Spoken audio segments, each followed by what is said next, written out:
Enggak.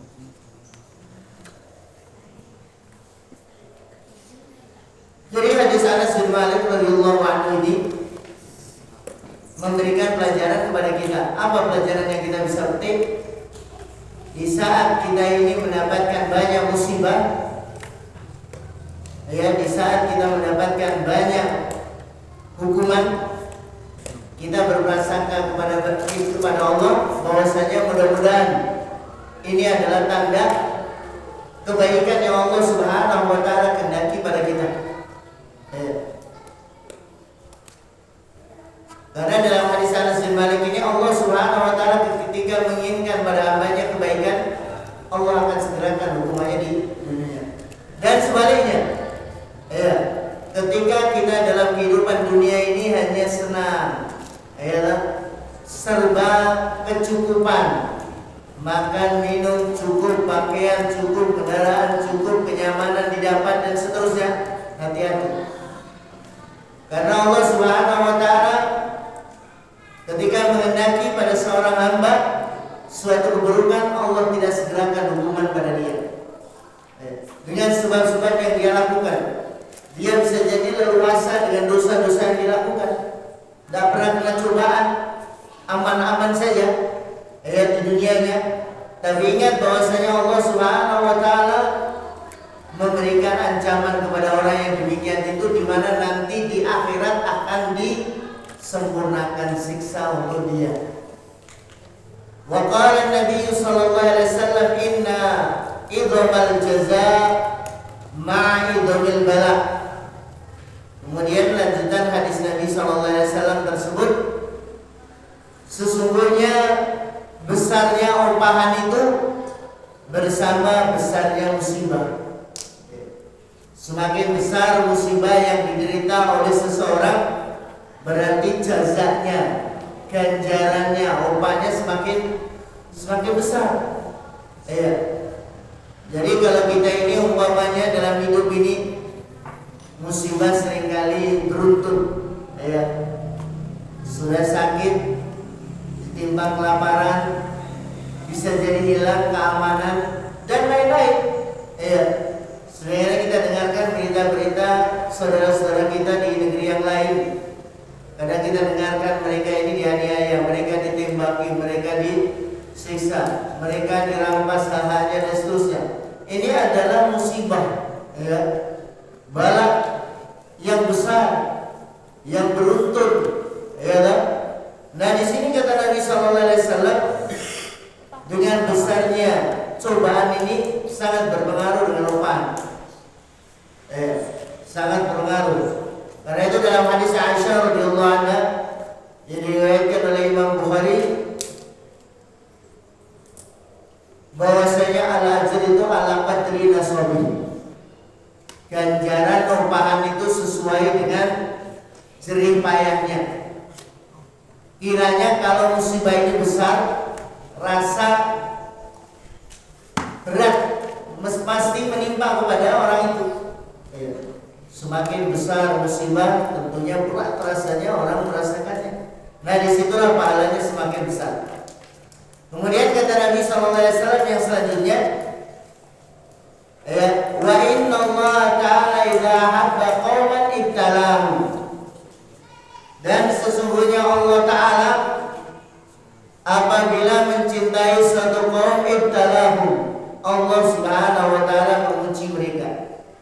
Jadi orang yang Allah Subhanahu wa ta'ala senangi, dalam hadis ini Allah akan mengujinya. Inna Allah Ta'ala, sesungguhnya Allah Ta'ala apabila mencintai suatu kaum, ibtalahum, Allah akan menguji mereka, akan memberikan ujian kepada mereka. Jadi adanya ujian menunjukkan adanya cinta dari Allah Subhanahu wa ta'ala. Jadi Nabi SAW mengatakan, sesungguhnya Allah apabila mencintai kaum, Allah Subhanahu wa ta'ala memberikan ujian kepada mereka. Faman radiya falahu ridha. Maka siapa saja yang ridha dengan ujian, falahu ridha, maka bagi dia akan mendapatkan keridhaan. Iya. Jadi siapa saja yang ridha dengan adanya ujian yang dihadapinya, maka baginya keridhaan. Dia akan mendapatkan keridhaan. Iya. Jadi di sini kita tahu musibah menimpa seseorang harus kita berprasangka baik. Harapannya mudah-mudahan Allah Subhanahu wa taala menginginkan kebaikan. Ya, mengendaki kebaikan kepada orang-orang yang demikian itu. Kemudian wa man sahita falahu suhtu. Dan siapa saja yang murka dengan adanya ujian yang Allah Subhanahu wa taala berikan kepadanya, bisa jadi dia ini berprasangka buruk kepada Allah Subhanahu wa taala. Bisa jadi mencela Allah Subhanahu wa taala. Bisa jadi menuduh dengan tuduhan-tuduhan yang keji kepada Allah Subhanahu wa taala, maka baginya adalah kemurkaan. Baginya kemurkaan. Jadi dari hadis yang kita baca ini, dalam hidup ini tentu saja kita menggambarkan berbagai macam musibah.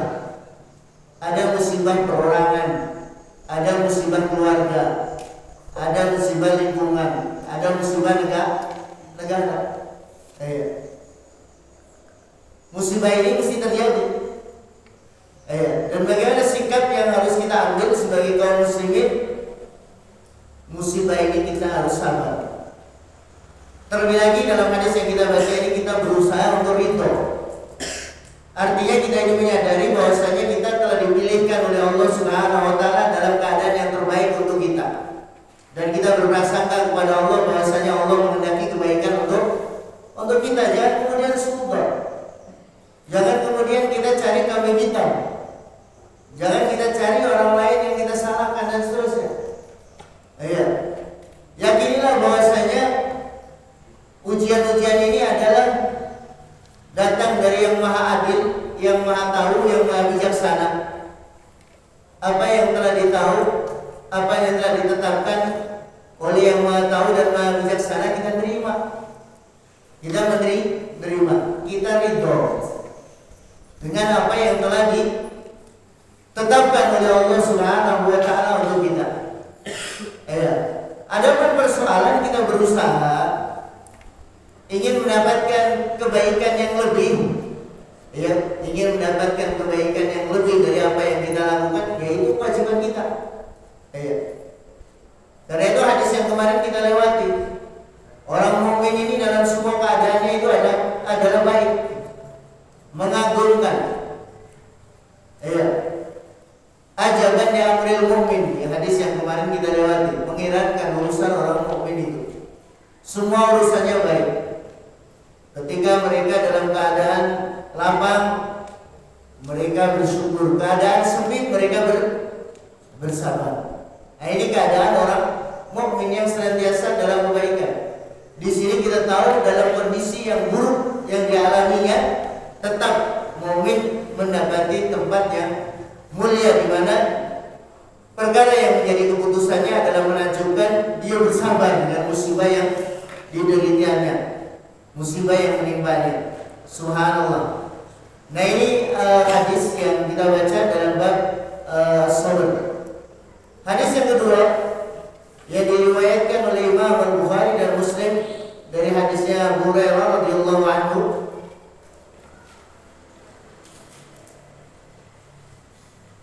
Anna Rasulullah sallallahu alaihi wasallam qala, bahwasanya Rasulullah sallallahu alaihi wasallam bersabda, "Laisa asy-syadidu bis-sur'ati, innama asy-syadidu alladhi yamliku nafsahu 'inda al-ghadab." Jadi Nabi sallallahu alaihi wasallam bersabda, tidaklah kuat itu disebabkan kuat kelainya, kuat gulatnya, kuat bela dirinya, Jadi yang kuat itu bukan kuat ototnya. Jika dia bertarung, dia menang, tidak pernah terkalahkan.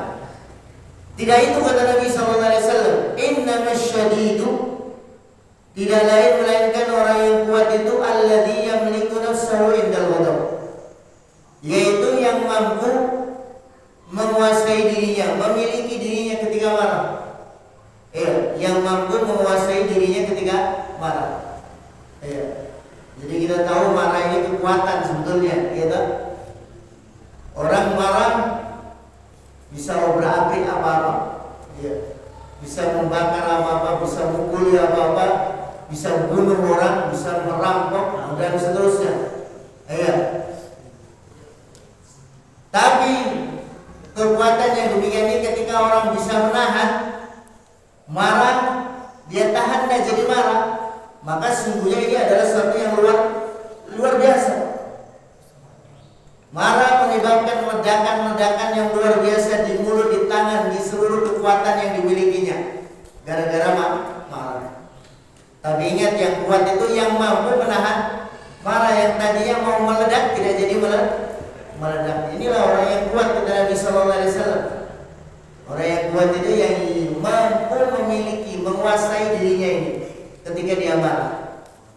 Ketika dia marah. Karena itu ada trik-trik yang diajarkan Nabi sallallahu alaihi wasallam ketika marah. Ya, dalam rangka supaya orang bisa mengendalikannya. Ketika berdiri disuruh duduk. Duduk tidak bisa, masih marah suruh berbaring. Dalam sebagian riwayat marah disuruh berwudu. Ya, disuruh berwudu. Kalau marah berwudu, insya Allah akan reda. Iya, akan reda. Iya. Dan orang yang mampu mengendalikan kemarahan ini adalah orang-orang yang teristimewakan. Dia akan masuk dalam surga. Mereka ini adalah orang-orang muttaqin yang di dalam surat Al-Imran itu disebutkan, ya wasari'u ila maghfiratin min rabbikum wa jannatin 'arduha as-samawati wal ardu uiddat lil muttaqin alladzina yunfiquna fis sarra'i wad dharra'i wal kadhimina al-ghaidha. Di situ disebutkan kadhimina al-ghaidha. Jadi surga ini akan ditempati orang-orang yang bertakwa. Sifatnya diantaranya adalah mereka ini yang mampu menahan marahnya. Ditahan, jadi nggak kelihatan marahnya. Dia bisa tahan. Dia tidak lampiaskan kemarahannya. Ya, kemudian dia berbuat seenaknya. Dia tahan. Ya. Nah ini sabda Nabi sallallahu alaihi wasallam yang kita baca dari hadis yang ketiga. Ya. Yang kedua untuk malam ini, yang ketiga di dalam hadis yang ada di Riyadhus Shalihin.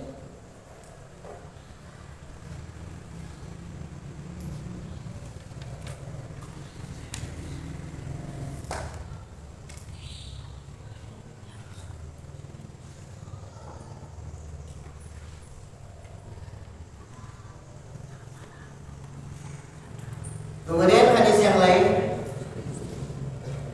wa an Abi Hurairah radhiyallahu anhu qala Rasulullah sallallahu alaihi wasallam. Jadi hadis yang lain di sini kita baca hadis Abu Hurairah diriwayatkan oleh Imam Tirmidzi, yang Imam Tirmidzi mengatakan hasanun sahih. Bunyi hadis ini, Nabi sallallahu alaihi wasallam bersabda, ma yazalul bala'u bil mu'min wal mu'minati.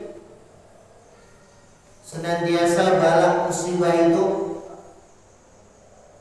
mengena kepada orang mukmin laki-laki dan wanita. Jadi senantiasa bala itu menimpa kepada mukmin laki-laki dan wanita. Fi nafsihi, pada dirinya. Ya. Wa waladihi, dan anaknya, wa malihi, dan hartanya,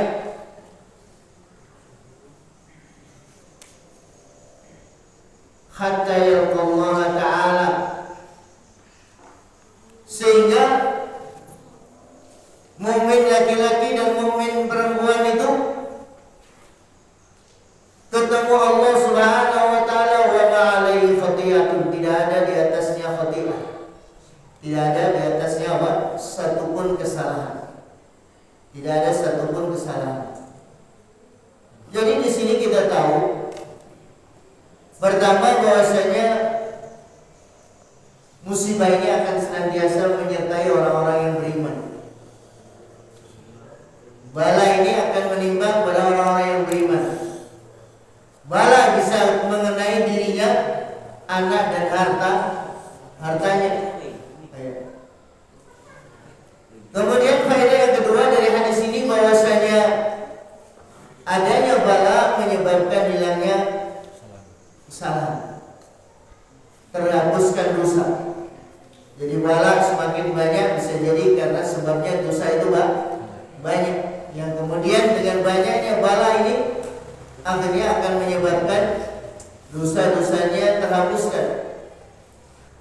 Sebagaimana hadis Abi Sa'id Abu Hurairah radhiyallahu anhu dari Nabi sallallahu alaihi wasallam, "Ma yusibul muslima min nasabin wala wasabin wala hammin wala hazanin wala 'adab wala ghammin hatta syauqa yushaquha illa kafara Allah biha min khatayahu."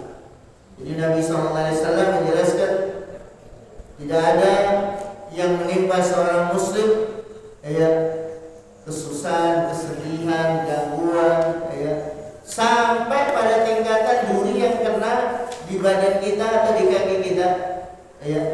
Ini semuanya akan menjadi penghapus dosa. Jadi tidaklah menimpa muslim kesusahan titik-titik itu tadi kecuali Allah akan menghapus dosa-dosanya. Nah ini faedahnya adanya musibah. Jadi musibah ini tidak perlu kita takut. Ketika ada, ya sudah kita bilang qadarullah. Jadi musibah mungkin yang tadi saya katakan mengenai diri kita, mungkin mengenai keluarga kita, mungkin mengenai masyarakat kita, ada wabah tikus, ada wabah nyamuk, ada wabah corona, macam-macam, atau yang menimpa negeri, ya sudah kita qadarullah ma syaa fa'al. Kita terima ini sebagai takdir Allah Subhanahu wa taala yang Allah ngajari kita untuk menerima apa yang ditakdirkan oleh Allah Subhanahu wa taala.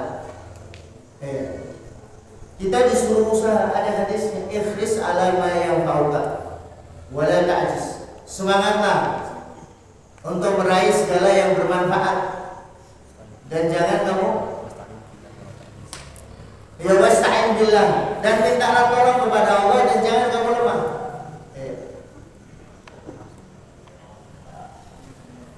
Jadi kita minta tolong dan berusaha untuk mendapatkan manfaat, jangan lemah. Jadi di saat umpamanya kita mendapati segala sesuatu tantangan yang ada di hadapan kita, kita tetap berusaha mencari yang bermanfaat, minta tolong kepada Allah, jangan lemah. Jangan kita lemahkan diri kita. Kadang-kadang orang itu melemahkan dirinya. Saya bodoh, saya miskin, saya tidak punya kemampuan, saya banyak hal yang kemudian diungkap untuk melemahkan dirinya. Dan ini adalah prasangka yang melemahkan dan akan terkabulkan karena Allah Subhanahu wa taala mengatakan ana inda dhanni abdi. Saya ini di sisi prasangka hambaku terhadapku. Makanya ketika kita mendapati berbagai macam tantangan yang ada di depan kita, jangan kita kemudian melemahkan diri kita. Seperti halnya kita belajar, saya tidak bisa, saya ini tidak mampu. Ini apa untungnya? Untungnya hanya melemahkan diri kita, akhirnya kita tidak semangat. Kita tidak bisa bekerja keras, lemah diri kita, pesimis, tidak optimis. Di sisi kita ini atau di hadapan kita ini ada Allah Subhanahu wa taala yang Maha Kuat, yang Allah Subhanahu wa taala akan menuruti apa yang disangkakan oleh hamba-Nya. Saya di sisi prasangka hambaku terhadapku. Kalau kita berprasangka maju, berhusnudzon kepada Allah Subhanahu wa taala, Allah yang jadi damper kita, jadi backing kita, Allah akan mengabulkan. Tidak sedikit orang-orang yang lemah dalam kenyataan, ternyata Allah jadikan berbeda dengan sebelumnya, berbeda dengan kawan-kawan yang sebayanya dulu. Sampai kemarin kita ceritakan ada orang yang dianggap remeh oleh masyarakat dan seterusnya. Ketika dinasihati ibunya agar belajar, akhirnya dia jadi orang alim yang kemudian orang-orang sungkan sama dia, segan sama dia. Allah jadikan perubahan. Nah di sini kita tahu Allah yang Maha Kuat. Allah sudah mengatakan dalam hadis qudsi saya ini di sisi prasangka hambaku terhadap kalau prasangkanya hamba terhadap Allah Subhanahu wa taala ini bagus, Allah Subhanahu wa taala akan wujudkan. Dan ini termasuk motivasi semangat dari Allah Subhanahu wa taala agar kita senantiasa berprasangka baik kepada Allah Subhanahu wa taala. Coba dalam lanjutan hadis yang kita baca tadi, ikhris salama yang fauqa ini kalau seandainya ditimpa istilahnya apa musibah. Apa yang kita berusaha untuk dapatinya ternyata kita tidak bisa mendapati. Kita katakan apa? Qadarullah wa ma syaa. Inilah takdir Allah, apa saja yang Allah kehendaki pasti terjadi. Sudah kita kembalikan kepada Allah Subhanahu wa taala, tidak kemudian kita putus asa. Dan kita kembalikan kepada Allah Subhanahu wa taala. Adapun yang hari esoknya kita juga tidak tahu takdir yang Allah tetapkan untuk kita. Jangan merasa lemah. Jangan merasa lemah untuk meraih kesuksesan di hari berikutnya, karena Allah Subhanahu wa taala akan senantiasa menyertai hambanya, akan menuruti apa yang menjadi prasangkanya. Makanya kita berprasangka yang baik, berprasangka yang maju. Nah, ini faedah yang kita bisa petik dari hadis yang diriwayatkan oleh Imam At-Tirmidzi dari hadisnya Abu Hurairah radhiyallahu anhu.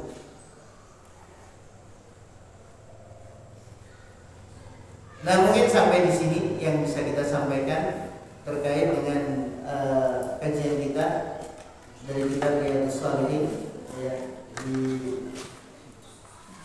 Insyaallah pertemuan yang akan datang kita membahas tentang masalah as-sidqu.